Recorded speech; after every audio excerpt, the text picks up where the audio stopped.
पहिला म्हणजे अज्ञानरूपी पाऊस जो पडतो तर तो पाऊस थांबवण्यासाठी इथं आता आपल्याला ज्ञानाची गरज आहे.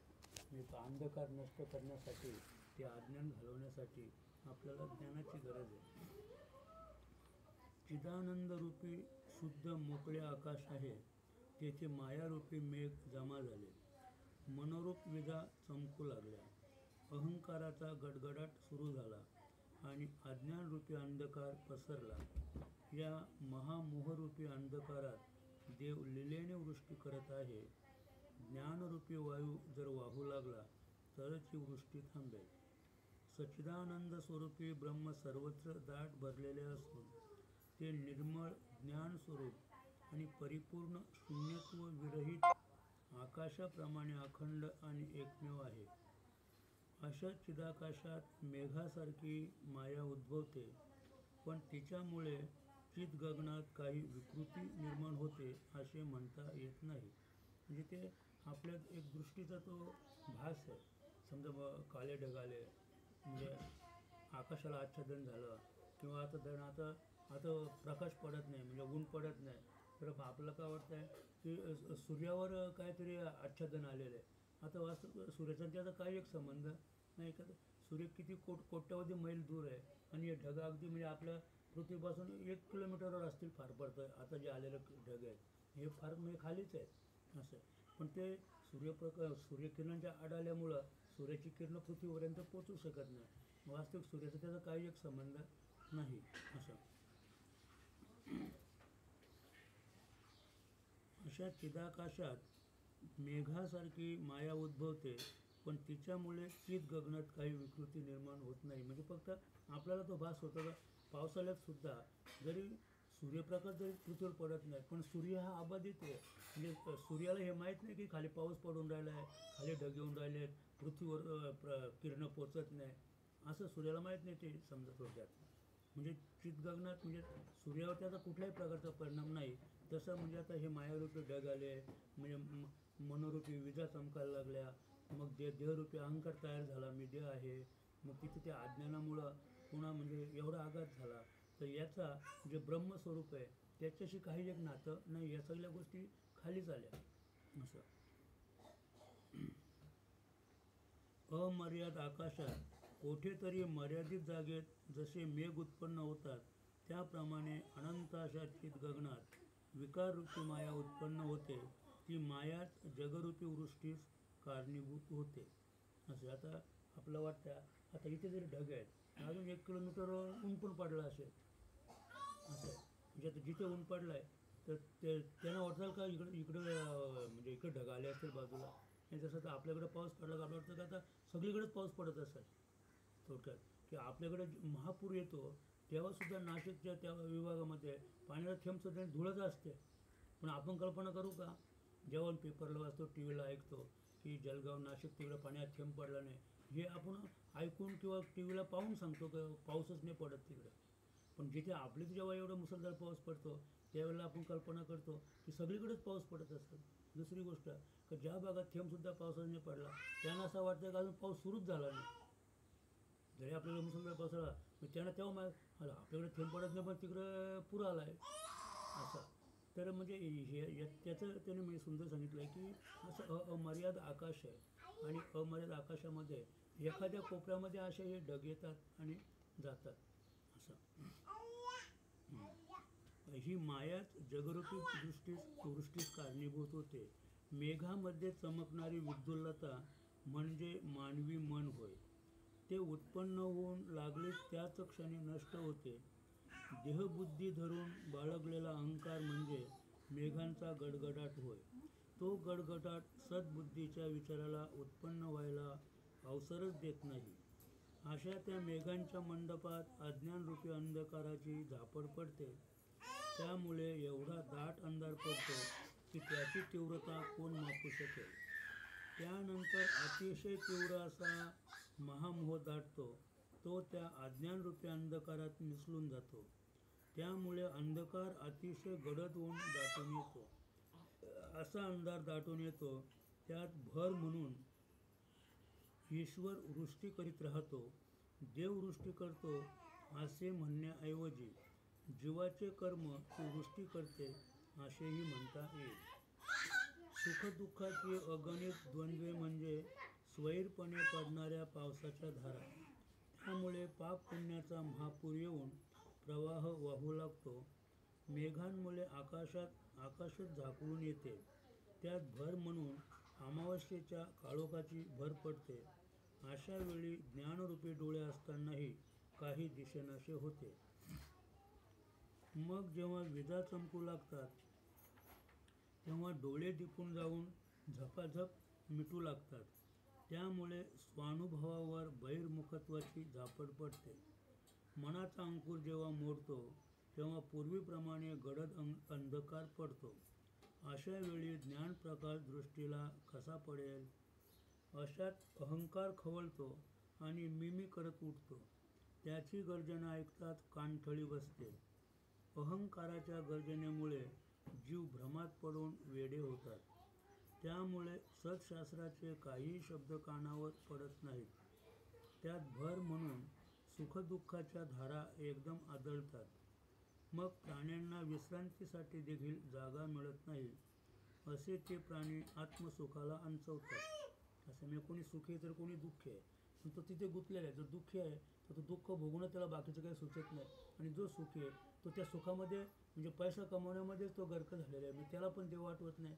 आणि जो अतिशय पीडित दुःखी आहे त्याला पण देव आठवत नाही. असं खाली पाणी असते, वर डोक्यावर गारा पडू लागतात आणि सुखदुःखाच्या लाटा शिरांवर आदळतात.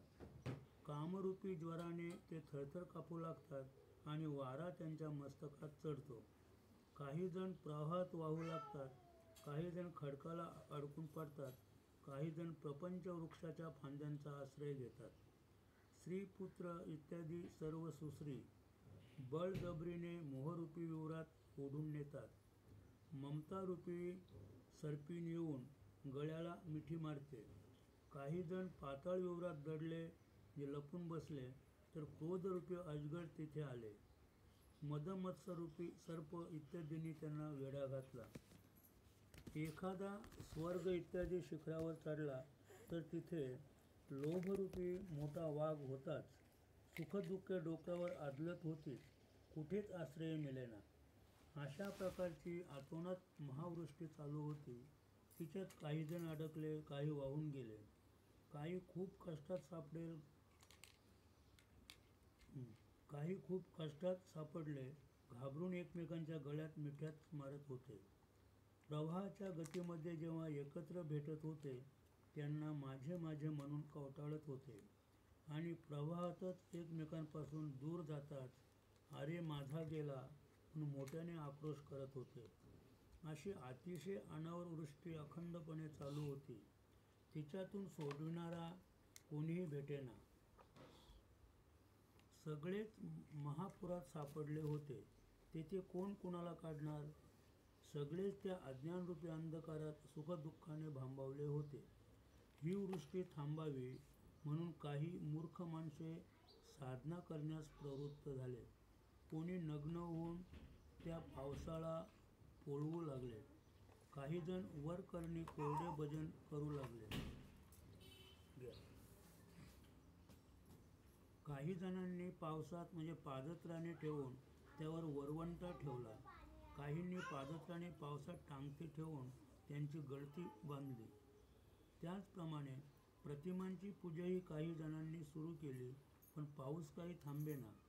म्हणजे आपण जी निरर्थक जी साधनं करतो ती साधनं सांगितलं बघ पाऊस थांबवण्यासाठी. म्हणजे थोडक्यात की अज्ञान घालवण्यासाठी, अज्ञानरूपी अंधकार घालवण्यासाठी आपण ही जी साधनं केली तर त्या साधनाने अंधकार जाणार नाही असं सांगायचं त्याला. काहींनी जप अनुष्ठाने सुरू केली पण पाऊस काही थांबेना.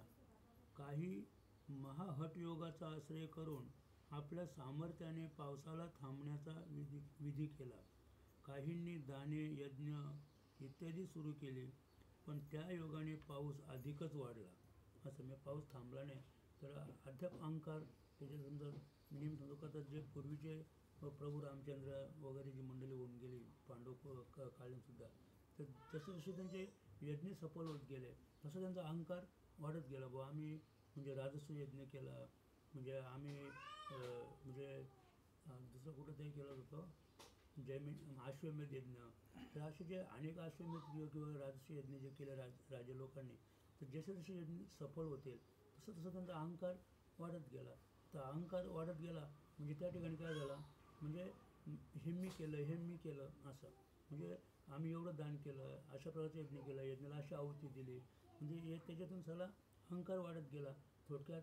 किंवा जो अज्ञान आहे तर तो अज्ञान, त्याला अज्ञानात भर पडली पण तिथे ज्ञान निर्माण नाही झालं असं. काही लोक भिन्न भिन्न मतांच्या जंजालात सापडले आणि त्यांनी बडबडायला सुरुवात केली. आम्हाला गारा लागत नाहीत, आम्ही अगदी निर्भय आहोत, अशा पुसारख्या मारू लागले.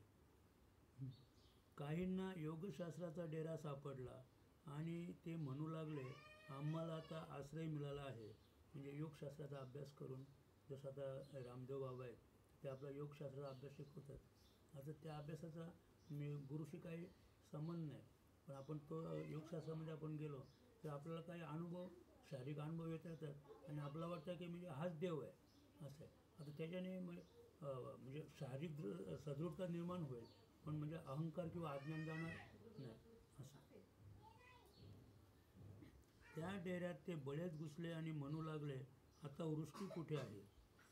काहींना सांख्यरूपी भोपळा हाताला लागला, त्यातच त्यांनी सुख मानले आणि तो भोपळा कमरेला बांधून ते प्रवाहात पोहू लागले असं आहे. म्हणजे प्रत्येकाने, म्हणजे आता जे 6 शास्त्र आहेत तर कोणी कुठल्या शास्त्राचा आधार घेऊन, आणि ज्या शास्त्राचा त्याने आधार घेतला तर त्याला वाटलं का मी आता करलो, आता बस सांख्यशास्त्र आहे, मग त्याने ते भोपळे तयार केले आणि भोपळ्याचा आधार घेऊन ते या भावसागरामध्ये पोहायला लागले. मी त्याला म्हटलं आता आपण बुडणारच नाही असं आहे. आता आपण जरी भोपळ्याचा आधार घेऊन जरी पोहायला लागलो तर याचा अर्थ आपण परपार झालो असं नाहीच, कारण भोपळ्याचा आधार कोण घेतो की ज्याला मी पलीकडं पोहूनच जाईन अशी ज्याला गॅरंटी नाही आहे, तरुण जाईनच मी, तोच आधार घेईल ना भोपळ्याचा. म्हणजे आपण होडीचा आधार का घेतो तो आधी, किंवा आपण ताप्याचा आधार का घेतो, आपलं माहिती आपण पलीकडे जाऊ शकत नाही असं.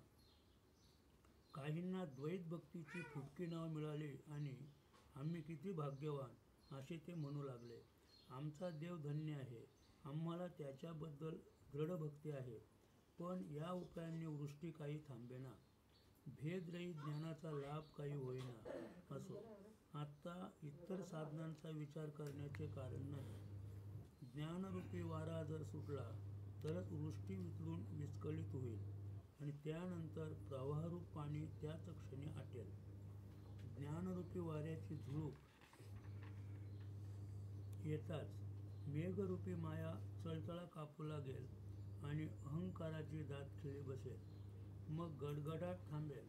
चंचल मनाचा उठाव तो वारा होऊ देणार नाही. सोसाट्याच्या वाऱ्याने झडपल्यानंतर मायारूपी मेघ विचलून जाईल आणि एकदा का कारणरूपी माया निमाली की पावसाचा वर्षाव कसा होईल. सुखदुःखे इत्यादी पाप पुण्य तिच्याबरोबर एकदमच नष्ट होतील. आपण घनदाट चैतन्याने युक्त आत्मा आहोत, आपण द्वैत रहित आहोत असा विचार म्हणजे ज्ञान होय. प्रलय काळातील सोसाट्याच्या वाऱ्यासारखे हे ज्ञान आहे. स्वयंप्रकाशी सूर्य प्रगट होताच अज्ञानरूपी अंधकार आणि त्याने निर्माण केलेली संकटे नष्ट होतील आणि जीव आणि ईश्वर यांच्यासह सर्व भेद धुळीला मिळतील. बंध मोक्ष या संकल्पनाही नष्ट होतील, त्यांच्याबरोबरच सुखदुःखे जातील. मग केवळ आत्मसुखच उरेल, तेच निर्भय समाधान होय. अशा प्रकारे हा ज्ञानरूपी वारा म्हणजे मायारूपी मेघ इत्यादिकांचा काळच असेल. हाच वारा पावसाचा वर्षाव थांबवेल. या वाऱ्याला कोणाच्याही सोबतीची गरज नाही, हा एकटाच शूरवीर पुरेसा आहे. इतर साधने त्याच्यापुढे सिंहासमोर जसे कावळे तसे क्षुल्लक ठरतील. हे राहू दे देवदत्ता, तुला हा उपदेश आता केला आहे त्यामुळे आता द्वैत भेदाची गोष्ट किंचितही राहिली नाही. हे अभेदरूप ज्ञान संशयरहित होऊन जतन कर. आपल्या आपल्या हातानेच नामरूपाचा नाश कर. जग, जीव, ईश्वर इत्यादी जेवढी म्हणून नावे असतील त्या सर्वांच्या मध्ये सत्यत्वाच्या दृष्टीने भेदभाव करू नकोस. तू निर्विकार असा आत्मा आहेस. तूच द्वितीय निरपेक्ष ब्रह्म आहेस. यालाच निर्भय समाधान म्हणतात. आता मनातला संशय काढून टाक, हीच आमची तुला आज्ञा समज. अशी गुरुदेवांची अमृतवाणी ऐकताच देवदत्ताला मनामध्ये विस्मय वाटला. तो सद्गदित झाला आणि त्याच्या पाया पडला.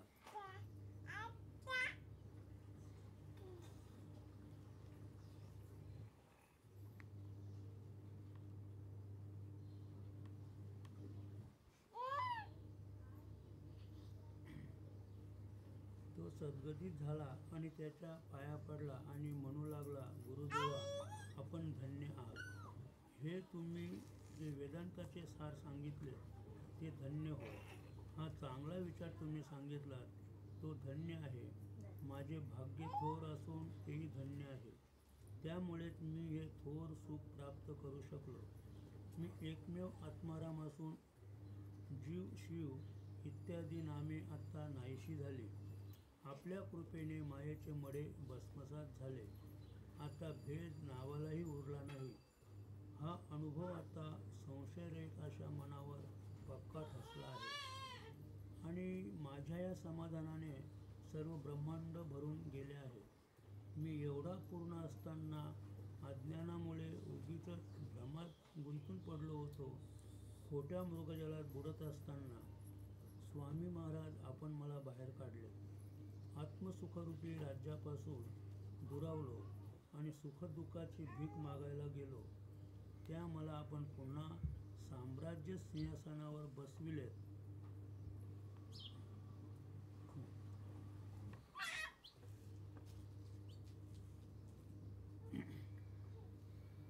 आता मुखाने आपले स्तुती करीन म्हटले तर वाच्य आणि वाचक हे दोन वेगवेगळे कुठे आहेत? आपण भेदच खाऊन टाकला आहे, तेव्हा आपली स्तुती कशी करू? आपल्याला नमस्कार करायला जावे म्हटले तरी पाय आणि मस्तक यांच्यात भेद कुठे आहे?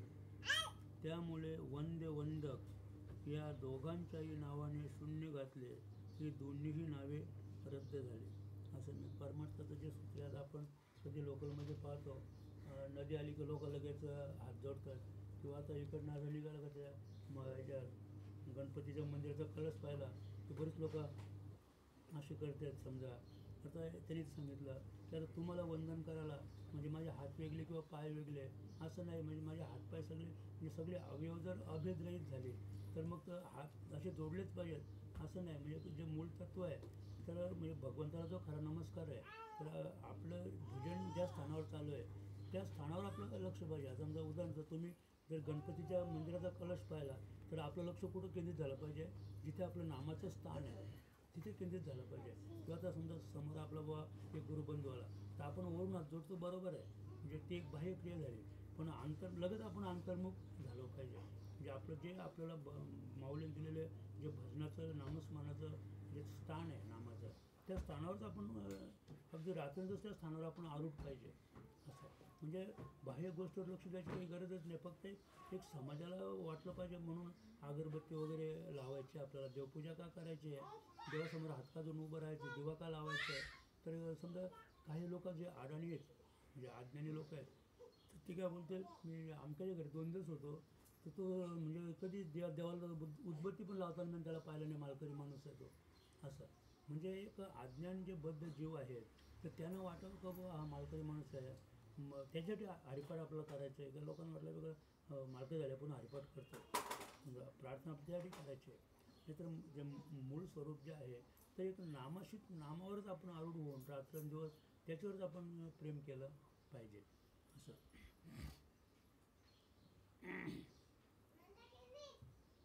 आत्ता जरी मी आपले मनाने स्मरण करू म्हटले तर मनाला तरी मी वेगळे कसे काढू?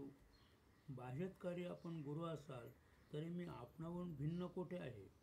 असं म्हणजे जरी आता गुरु आणि शिष्य दोघांमध्ये भेद आहे, बघ तो देव वेगळा आहे, हा देव वेगळा आहे, पण म्हणजे अंतर्मुखातून आपण विचार केला, अंतर्ज्ञानातून विचार केला तर दोन्ही एकच आहेत. असं अशा प्रकारे आपल्या बाबतीत स्तुती, स्मरण अथवा वंदन हे प्रकार चालत नाहीत. या ठिकाणी विचार आणि भेद यांनी लागून न पडण्याची शपथच घेतली आहे. हे असो, आपण अशा प्रकारे भेदरहित आहात, नेहमी निर्विकार आहात. आपण आपल्या कृपाकटाक्षांनी मला आपल्यामध्ये सामावून घेतले आहे. लाट पाण्यामध्ये मिसळावी किंवा ठिणगी अग्नीत मिळून जावी, त्याप्रमाणे हे दयाळू सद्गुरुराया, मी देखील स्वरूपात मिळून गेलो आहे. आपल्या दासाला स्वतःचे पद देणारा असा दुसरा कोण दाता आहे? तेव्हा सद्गुरू महाराज, तसे दाते आपणच आहात. आपल्या या दातृत्वाला दुसरी कोणतीही उपमा देता येणार नाही. तेव्हा शंकराचार्यांनी हे ओळखले की याला समाधान बांधले आहे, म्हणून त्यांनी धावत जाऊन देवदत्ताला पोटाशी धरले. वत्साला भेटल्यावर धेनुमातेला जसे होते तसे ती गुरुमाय आपल्या शिष्यासाठी कळवळली आणि आपल्या शिष्याला प्रेमाच्या उमाळ्याने चाटण्याचा प्रयत्न करू लागली. त्यांनी शिष्याची पाठ थोपटली, त्याची हनुवटी मोठ्या प्रेमाने धरली. गुरुमाय फार कृपाळू होती. तिने शिष्याच्या मुखाचे चुंबन घेतले. सद्गुरू म्हणाले, शिष्यराया, तू धन्य आहेस. तू मायेला देशोधडीला लावलेस, त्यामुळे तुला निसंदेहपणे निर्भयता प्राप्त झाली. तुझ्यामध्ये बांधले आहे. अरे, ह्यालाच स्वानुभव ज्ञान म्हणतात. हेच ते प्रत्यक्ष समाधान होय. जीवनमुक्ताची हीच खूण आहे. अरे बाबा, याला श्रेष्ठ तृप्ती म्हणतात. तिलाच निरंकुशा तृप्ती म्हणतात. ती तुझ्या ठिकाणी दृढ राहो, हाच आमचा तुला आशीर्वाद आहे. आमच्या मनाला तुला आणखी काही सांगावेसे वाटत आहे. तुला प्राप्त झालेल्या तृप्तीलाही तृप्ती देण्याची आमची इच्छा आहे, तरी इकडे लक्ष दे.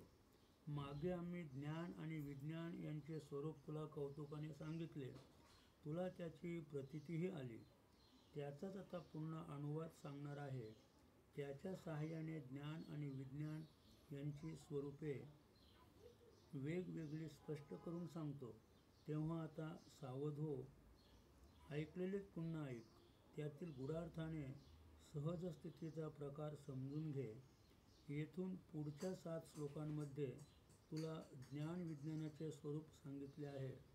तुझ्या तृप्तीच्या स्थितीला हा अधिकचा लाभ समज. ज्ञानामध्ये द्रष्टा आणि दृश्य यांचे वेगवेगळे भान असते. विज्ञानात द्रष्टाचा अभाव असतो. ब्रह्म हे एकमेव केवळ अद्वितीय आहे. त्यात अनेकत्वाचा थोडासुद्धा वाव नाही.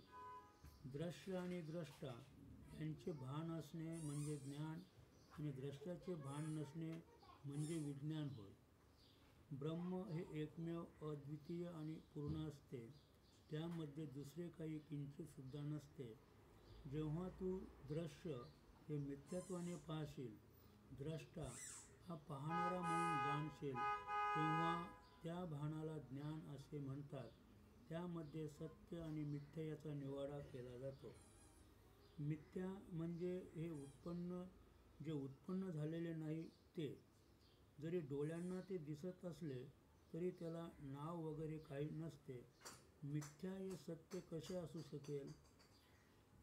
अशा प्रकारे दृश्य हे खोटे जाणवते. सत्य मिथ्या याचे भान नसते. दुसऱ्या पक्षी दृष्टा आपल्या द्रष्टेपणाचा त्याग करतो. दृश्य आणि द्रष्टा गेल्यावर जे निर्विकारी तत्व उरते तेच विज्ञान म्हणून निश्चित कर. ते निवृत्तीरूप असते. या अवस्थेत दुसरे काही नसते. जे काय असते ते फक्त ब्रह्म असते. म्हणूनच वेद निश्चयपूर्वक सांगतात की ब्रह्म अद्वितीय असते. अशा प्रकारे स्फुरणविरहित अभिन्न ब्रह्म सर्वत्र दाटलेले आहे. त्यालाच विज्ञान असे नाव आहे. तेच प्रत्यक्ष अनुभवातूनच उमगणारे आहे. हेच विज्ञान आता दुसऱ्या प्रकारे तुला मी सांगतो. पूर्वी झालेले निरूपण पुढील श्लोकात सांगतो. क्षत्र आणि क्षेत्रज्ञ म्हणजे काय? या ज्ञानालाच ज्ञान असे म्हणतात. क्षेत्रज्ञ आणि परमेश्वर यांचे ऐक्य जाणणे म्हणजेच विज्ञान होय. क्षत्र आणि क्षेत्रज्ञ यांना जाणणे म्हणजे ज्ञान होय. असं आहे. म्हणजे त्याने म्हणजे क्षेत्र म्हणजे हा देह आणि क्षेत्रज्ञ म्हणजे त्यात नांदणारा आत्मा. म्हणजे याची आपल्याला ओळख झाली, म्हणजे आत्म्याची ओळख झाली की मग त्याला ज्ञान हे त्याला ज्ञान ही संज्ञा आहे. आणि क्षेत्रज्ञ आणि परमात्मा या दोन्हींचे ऐक्य जाणणे हे विज्ञान होय. आता क्षेत्रज्ञ म्हणजे आत्मा आणि परमात्मा म्हणजे आता जरी आपल्या आत्म्याची ओळख झाली, पण परमात्मा नेमकं काय आहे? म्हणजे जेव्हा आपल्या परमात्म्याची अनुभूती, आत्म्याच्या स्वरूपाची ओळख होऊन जेव्हा परमात्म्याची अनुभूती येईल, तेव्हा त्याचं नाव आहे विज्ञान. असं देवदत्ता, आरंभी तुला उपदेश करताना त्वम पदाचा शोध घेताना क्षेत्र आणि क्षेत्रज्ञ यांच्यातील फरक स्पष्ट केला. वाच्य आणि लक्ष यांच्या संदर्भात ते सांगितले आहे. वाच्य म्हणजे 3 देह, सूक्ष्म, स्थूल, सूक्ष्म आणि कारण. 5 कोश, अन्नमय, प्राणमय, मनोमय, विज्ञानमय आणि आनंदमय आणि अभिमानी जीव या सर्वांना मिळून क्षेत्र म्हणतात. म्हणजे 3 देह आणि म्हणजे हे कोश म्हणजे अन्नमय, मनोमय, विज्ञानमय, ज्ञानमय, म्हणजे हे जे आनंदमय, हे जे पंचकोश आणि 3 देह असे म्हणजे पंचकोश 3 देह मिळून म्हणजे हा जे आपलं स्थूल शरीर आहे. असत, जड, दुःखात्मक असे अनात्म्याचे रूप आहे. जेवढे काही नात्मस्वरूप आहे ते सर्व क्षेत्र म्हणून समज. आता हे असत, जड आणि दुःखात्मक असे म्हणजे अनात्म्याचे, जे अनात्म म्हणजे जीव असे. लक्षामध्ये साक्ष असलेला जीवात्मा, निर्विकारी महान असा आत्मा आणि कुटस्थ येतो तो सर्व नामरूपात्मक पदार्थाचे अधिष्ठान आहे. तो अस्थिभाती प्रिय रूप असतो. तो निर्विकार असल्यामुळे सर्वांना जाणतो. तो सर्वांना निरुद्देशपणे सामान्य प्रकाशाने प्रकाशित करतो. तोच क्षेत्रज्ञ म्हणून ओळखावा. तो सर्वांच्या अंतर्यामी असतो. अशा प्रकारे क्षेत्र आणि क्षेत्रज्ञ यांच्यातील फरक जाणून घे. क्षेत्र अप्रत्यक्षपणे जाणून घे तर क्षेत्रज्ञ प्रत्यक्ष अनुभव घेऊन जाण. अशा प्रकारे दोहोंतील भेद जाणून घेतल्यावर जे ज्ञान होते त्यालाच ज्ञान म्हणतात. परंतु या ज्ञानात दृश्य आणि द्रष्टा असा भेद असतो, हे पूर्वी सांगितल्याप्रमाणे येथेही असते. त्याने म्हणजे म्हणजे क्षेत्रज्ञ की जो परमात्मा स्वरूप आहे तर त्याला त्याने सामान्य प्रकाश सांगितला आहे. आता आपण इथं बसलो आहे तर आपण जो हा खोलीत पाहतो हा सामान्य प्रकाश आहे आणि हा विशेष प्रकाश आहे. म्हणजे आता हा झरोख्यातून इथे आला हा विशेष प्रकाश आहे. मी सूर्याची किरणे इथं पडलेली आहेत. आता ही किरणं पण जरी बाद झाली तरी हा प्रकाश बाद होईल का? म्हणजे हा जो सामान्य प्रकाश आहे हा संपूर्ण म्हणजे आकाश, पृथ्वी, संपूर्ण ब्रह्मांड व्यापून आहे. तो सूर्याचा उदय हो नाही तर नाही हो, म्हणजे त्याला सामान्य प्रकाश म्हणतात. आता जरी सूर्य मावळला तरी प्रकाश सामान्य प्रकाश हा आहेच असं. आता विज्ञान कसे असते याबद्दल थोडक्यात सांगतो. या ज्ञानात ब्रह्म आणि आत्मा एकच असतात. त्यांच्यामध्ये भेद नसतो. दोघेही अखंडपणे एकच असतात. त्वमपद आणि तत्पद यांच्यातील वाच्य भेदाचा त्याग करून लक्षार्थ जे ईश्वराचे शुद्ध ज्ञान त्याचे स्वरूप पूर्वी सांगून झाले आहे. दोन्ही प्रकारचे आत्मा आणि परमात्मा यातील ऐक्य हेच लक्ष आहे. असा एकरूप झालेला परमात्मा स्वतःच सच्चिदानंद आहे. त्याच्या ज्ञानात ध्येय ध्यान असा प्रकार राहत नाही. त्यालाच विज्ञान म्हणतात. त्यात द्वैत आणि अद्वैत असे भान नसते. याचेच पुढील श्लोकात निरूपण केले आहे. एक पण वाचलं एवढा. शास्त्र वाचून मिळालेले ज्ञान ते परोक्ष ज्ञान होय. आपण जे शास्त्र वाचून जे ज्ञान प्राप्त करतो किंवा ऐकून जातात, आपला मगाशी विषय झाला किंवा नाशिककडं पाऊसच पडला आणि सगळी धुळच आहे, म्हणजे आपण कसं नसतं ऐकूनच म्हणजे ऐकून सांगतो का बघ तिकडे पाऊसच नाही झाला, पण आपला प्रत्यक्ष तिथला अनुभव आहे का? नाही. म्हणजे ते परोक्ष म्हणजे अप्रत्यक्ष आणि अपरोक्ष म्हणजे प्रत्यक्ष असं आहे ते. शास्त्र वाचून मिळालेले ज्ञान हे परोक्ष ज्ञान होय. म्हणजे आपण पाहिलं नाही काय नाही, फक्त वाचून आपण सांगतो बुवा असं असं आहे. असं म्हणजे आता बुवा राम लंकेमध्ये गेला, आता ह्या आपल्याला माहीत आहे बुवा राम लंकेत गेला, तिथं रावणाला मारला, पण हे आपण पाहिलं आहे का? म्हणजे हे परोक्ष ज्ञान आहे आपल्याला. म्हणजे आपण शास्त्र वाचून सांगतो की बुवा असं असं रामायण घडलं, असं असं महाभारत घडलं, आपण पाहिलेलं नाही. म्हणजे परोक्ष. आणि आत्म्याचा प्रत्यक्ष अनुभव हे विज्ञान होय. असं आहे. म्हणजे त्याने काय सांगितलं की जे स्थूळ देह आहे, तर स्थूळाचा अभ्यास हा परोक्ष आहे, आणि आत्म्याचा जो अभ्यास आहे तो अनुभवजन्य आहे. म्हणजे त्याला विज्ञान ही संज्ञा आहे. म्हणजे आत्म्याचा आपला अनुभव आला की आपण ज्ञान. आता हे म्हणजे परोक्ष ज्ञान म्हणजे आपल्याला ज्ञान झालं असं. पण अपरोक्ष म्हणजे आत्म्याचं प्रत्यक्ष ज्ञान म्हणजे विज्ञान असं. त्याचं नाव विज्ञान आहे. म्हणजे आपलं आत्म्याचं ज्ञान झालं म्हणजे ते ज्ञान नाही आहे, तर ते काय आहे? विज्ञान आहे असं. त्या ज्ञानामध्ये आत्म्याच्या व ब्रह्माच्या विद्या अविद्या ह्या उपाधी नसतात, आणि आत्मा आणि ब्रह्म दोन्ही एकरूपच असतात असं. म्हणजे एकदा आपलं आत्म्याचं ज्ञान झालं आणि परमात्म्याची अनुभूती आली की आत्मा आणि परमात्मा हे दोन नाहीत, ते एकरूपच आहेत. म्हणजे जेव्हा आपलं तसं वाटेल मग त्यावेळेला मग ब्रह्माच्या ठिकाणी अज्ञान किंवा ज्ञान किंवा विद्या अविद्या म्हणजे हा त्याच्या ठिकाणी हे भेद नाही आहे असं. तो एकरूपच आहे. आणि विद्या अविद्या किंवा ज्ञान अज्ञान म्हणजे हा म्हणजे आत्मा हा अनात्मा बनल्यामुळं, म्हणजे आत्मा हा जीवाशी संबंधित आल्यामुळं त्याच्यावर हा आरोप आहे. आत्म्यावर झालेला हा विद्या अविद्या ज्ञान अज्ञान हा आरोप आहे. म्हणजे त्याच्याने तो झाकोळला जाणार नाही. जसं बुवा खाली पाणी शुद्ध आहे, वरती जरी शवाल आलं तरी तो आपल्या पाहण्याच्या दृष्टीचा दोष आहे. इथं काय नाही, सगळं शवाल आहे सगळं. आता शवाळाच्या खाली शुद्ध पाणी आहे, म्हणजे एकदम म्हणजे तुम्ही शवाळाच्या बुडाला असा हात टाकून पाहिला तर जसं फ्रीजचं पाणी आहे इतकं थंड येते तिथे, पण आपण तिथलं पाणी काढू का प्यायला? नाही. म्हणजे आपलं काय याच्यावरती घाण पाणी येते शवाळीमुळं असं. म्हणजे मग आता वास्तविक तो दोष कुठला आहे? आपल्या म्हणजे पाहण्याच्या दृष्टीचा तो दोष आहे. आपण जर प्रत्यक्ष पाहिलं तर तसं नाही आहे असं. शास्त्रजन्य ज्ञान ते परोक्ष ज्ञान होय, आणि आत्मदर्शन हे विज्ञान होय असं. म्हणजे आत्म्याचं दर्शन म्हणजे आत्म्याची अनुभूती येणं म्हणजे विज्ञान. आत्मा आणि ब्रह्म यांच्या माया आणि अविद्या या उपाधीचे निरसन होतात आत्मा आणि ब्रह्म एकरूपच होत. गुरुमुखाने वेदांत ऐकावा म्हणजे गुरु आणि शास्त्र या दोहोंची प्रतीती येते. केवळ श्रवणाने जो अर्थ कळतो त्याला ज्ञान असे म्हणतात. ब्रह्म आणि जीवात्मा हे दोन्ही एकच आहेत. माया आणि अविद्या या दोन्ही उपाधीच होत. या उपाधीचे निरसन करून सर्व आत्म्याचाच अनुभव बांधला म्हणजे हे विज्ञान होय. शास्त्रांमध्ये ब्रह्म आणि जीवात्मा यांचे ऐक्य सांगितलेले असते, त्याला शास्त्र प्रतीती म्हणतात. शास्त्र प्रतीती म्हणजेच शास्त्र अनुभव.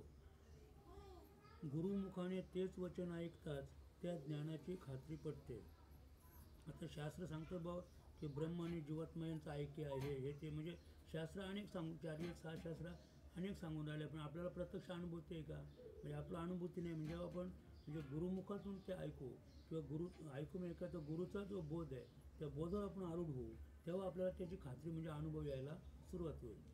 असे हे ज्ञान अप्रत्यक्षपणे झाले आणि ब्रह्माचे अभिन्नत्व कळले. त्या ज्ञानाचा गुरु शास्त्र यांच्याद्वारे अनुभव आला तर त्यालाही ज्ञान म्हणतात. तेच ज्ञान प्रत्यक्षात अनुभवास आले, जे तुमच्या अंगी बांधले आणि विचाराने तुम्ही स्वतःच ब्रह्म झालात तर खऱ्या अर्थाने तुम्हाला आत्मप्रतीती प्राप्त झाली असे समजावे. माया अविद्या या उपाधी कधी उत्पन्न झाल्या नाहीत अशी दृढबुद्धी निश्चयपूर्वक झाली तर त्या ज्ञानाला विज्ञान म्हणजे विशेष ज्ञान असे म्हणतात. किंवा ध्येय आणि ध्यान यांचा अप्रत्यक्ष अनुभव येतो तेव्हा त्याला ज्ञान असे म्हणतात. आणि त्रिपुटी विरहित जे समाधान असते त्यालाच विज्ञान असे म्हणतात.